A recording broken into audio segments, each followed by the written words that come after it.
আজকের ভ্রমণ পুণ্যতীর্থ ভারত গ্রন্থ থেকে।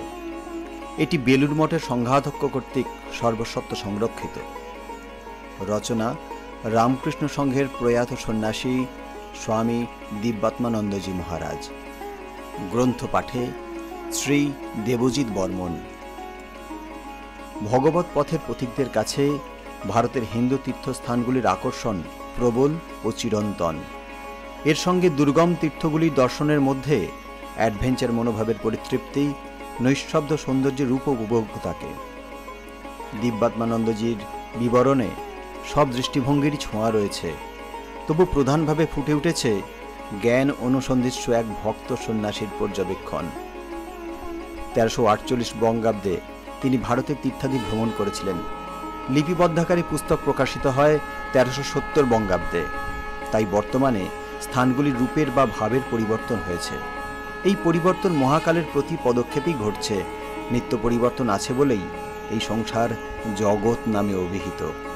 এই পরিবর্তনের কথা স্মরণ করলে বর্তমান ভ্রমণকারীর কোনো অসঙ্গতি দৃষ্টিগোচর হবে না। আপনারা শুনছেন দেবভূমি ভারত, ভারতবর্ষের অনন্য কথা।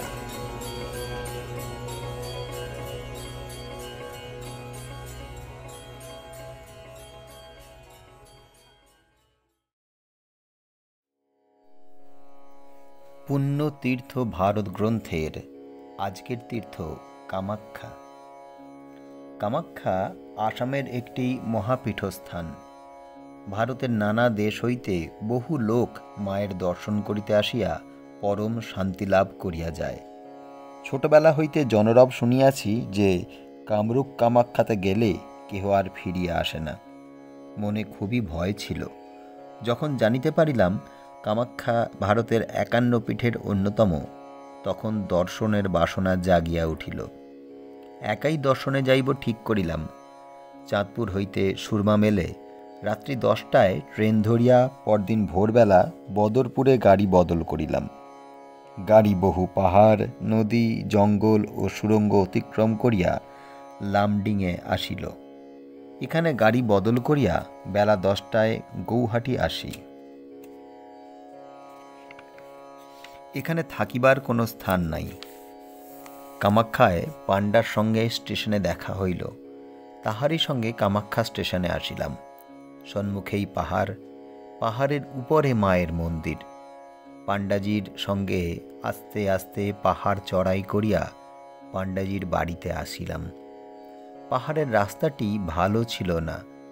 মন্দিরের চারপাশেই পাণ্ডাদের বাড়ি। বড় বড় গাছ, নারিকেল গাছ ও ছোট ছোট জঙ্গল আছে। উত্তর দিকে পাহাড়ের পাদদেশ দিয়া ব্রহ্মপুত্র তীব্র বেগে বহিয়া চলিয়াছে। পাণ্ডাজি খুব যত্ন করিলেন। বেলা হওয়াতে আজ আর মন্দিরে যাওয়া হইল না। পরদিন সকালে স্নান করিয়া পাণ্ডাজি সহ মন্দিরে মায়ের পূজা অর্চনা করিতে আসিলাম। কালো পাথরের বেশ বড় মন্দির, উপরে গম্বুজ আছে। মন্দিরের অনতিদূরে একটি পুকুর। পুকুরের জল ব্যবহারের অযোগ্য। মন্দিরে প্রবেশ করিয়া অষ্টধাতুর মায়ের মূর্তি দর্শন করিলাম। মূর্তি বিশেষ বড় নহে। মন্দিরের একপাশে একটি গহ্বর আছে।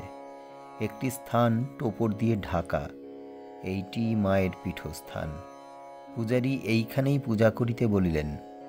আমি টোপরের নিচে কি আছে দেখিবার উদ্দেশ্যে হাত বাড়াইলাম। পূজারী আমাকে বারণ করিয়া বলিলেন, মহারাজজি, অমন করিবেন না। পূজার পর মন্দিরের বাহিরে আসিয়া পাণ্ডাজিকে জিজ্ঞাসা করিলাম, টোপর রাখার কারণ কি? তিনি বলিলেন, ওখান দিয়ে জল আসে। এখন নালাটি শুকাইয়া গিয়াছে। পার্শ্ববর্তী পুকুরের সহিত ওই নালার সংযোগ আছে। এখন পুকুরের জল কমিয়া যাওয়ায় জল আসা বন্ধ হইয়াছে। আষাঢ় মাসে অম্বুবাচীর সময় এই পীঠস্থানে মায়ের বিশেষ পূজাদি হয়। বহু যাত্রী সমাগম হইয়া থাকে। 3 দিন ব্যাপী এই উৎসব হয়। কিয়দ্দূরে কালী মন্দিরে আসিলাম। এখানে কোনো মূর্তি নাই। এখানে সবই পীঠস্থান। তাই কেবলমাত্র একটি কালো পাথরে সিন্দুর মাখানো। ইহাতেই মায়ের পূজা আরতি হয়। একটু চড়াই করিয়া ভুবনেশ্বরীর মন্দিরে আসি। এখানেও কোনো মূর্তি নাই, একটি কালো পাথরের পূজা হয়। দর্শনের পর আরও একটু চড়াই করিয়া পাহাড়ের শিখর দেশে আসিলাম। এখান হইতে চারিদিকের সুন্দর দৃশ্যাদি দেখা যায়। একটি সুন্দর বাড়ি আছে, বিশিষ্ট ব্যক্তিগণ আসিয়া থাকেন। এই স্থান হইতে দূরে ব্রহ্মপুত্রের মাঝে একটি ছোট পাহাড় আছে। ওই পাহাড়ে উমানাথ ভৈরবের মন্দির। মন্দিরের চারিপাশে গাছপালা আছে।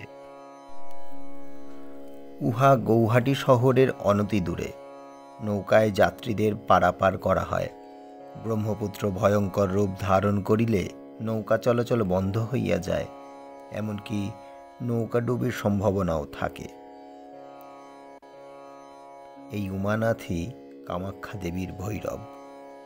কালিকা পুরাণে দেখিতে পাওয়া যায়, শিব সতীর শোকে বিহ্বল হইয়া সতীর মৃতদেহ কাঁধে করিয়া তাণ্ডব নৃত্য করিতে লাগলেন। সৃষ্টি ধ্বংস হইবার সম্ভাবনা দেখিয়া বিষ্ণু সুদর্শন চক্র দ্বারা সতীর দেহকে খণ্ড খণ্ড করিতে লাগলেন।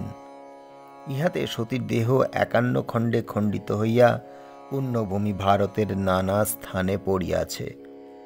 কামাখ্যাতে সতীর যোনিমণ্ডল পড়িয়াছে, সেই হেতু এই স্থান একটি মহাপীঠে পরিণত হইয়াছে।